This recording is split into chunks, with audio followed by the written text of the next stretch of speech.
This story is quite chilling and may anger a lot of people. This is the tragic tale of Charlie Gard. First, who is Charlie Gard? Charlie Gard is a baby with mitochondrial DNA depletion syndrome, a very rare and deadly disease. The parents of Charlie Gard, Chris and Connie, live in the UK.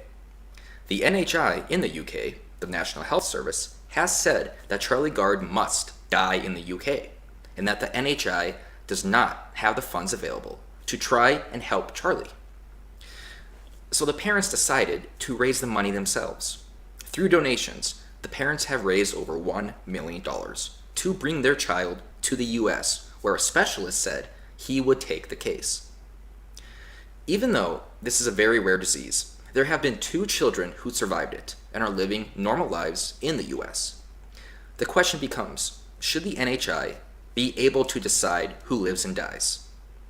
Those on the right say this is synonymous with death panels, like we've seen in Nazi Germany, where a group of people decide the inherent worth of somebody's life.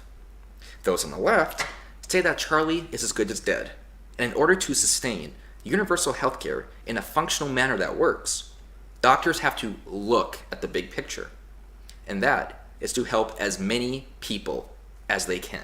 In essence, they claim Charlie must die for the greater good, so that the NHI can function properly. The problem with this argument, however, is that the parents have raised the money themselves, and therefore the NHI won't have to spend any extra money on treatment.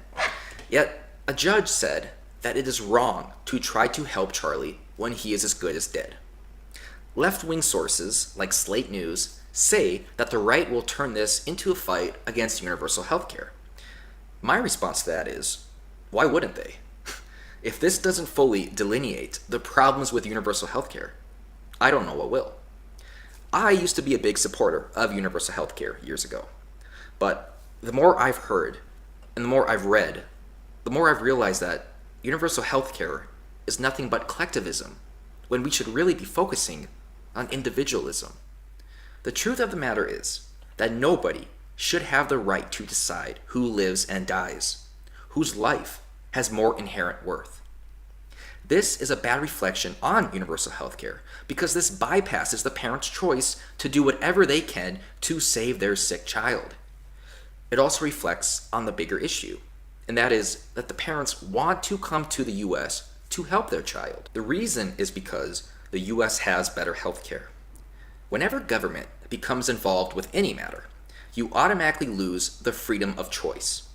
As someone who believes in minimal government, I will still say that if I had the choice to choose between universal healthcare with no entitlement programs or entitlement programs with universal healthcare, I would still choose universal healthcare. However, cases like Charlie will come up, and those in government will have to decide who lives and dies. Who has the most inherent worth? Which person gets treatment, and which person gets ignored? And that is a horrible situation. That is playing God. In conclusion, this current scenario reflects the deep flaws regarding universal healthcare, and elaborates how those in government will have the power to play God, when they have no right to determine which parents have to suffer, whose child has to die. It reflects how Charlie's parents want to come here, even though they have free healthcare in the UK. It reflects that the love of a parent is stronger than the decisions of a government official. Charlie should be allowed to come to the US. The parents should be allowed to do whatever they can to save their child. We are not God. We do not get to play God. Where is our humanity? I ask anyone who supports universal healthcare or supports the decision to let Charlie die to explain to me what makes this right. What justifies this, the death of Charlie? I will post Charlie's donation page in the description. I urge everyone to donate and fight for Charlie because this is an egregious situation full of vitriol and stoic coldness. Lastly, the parents are claiming that Twitter is deleting their tweets regarding donations to help Charlie. Now, I don't know if this is true, but if so, this is a disgusting act of inhumanity, and people should investigate this issue. Charlie should, have a fighting chance. He should not have to die just because he's defenseless. He should not have to die for the greater good. And I'm done.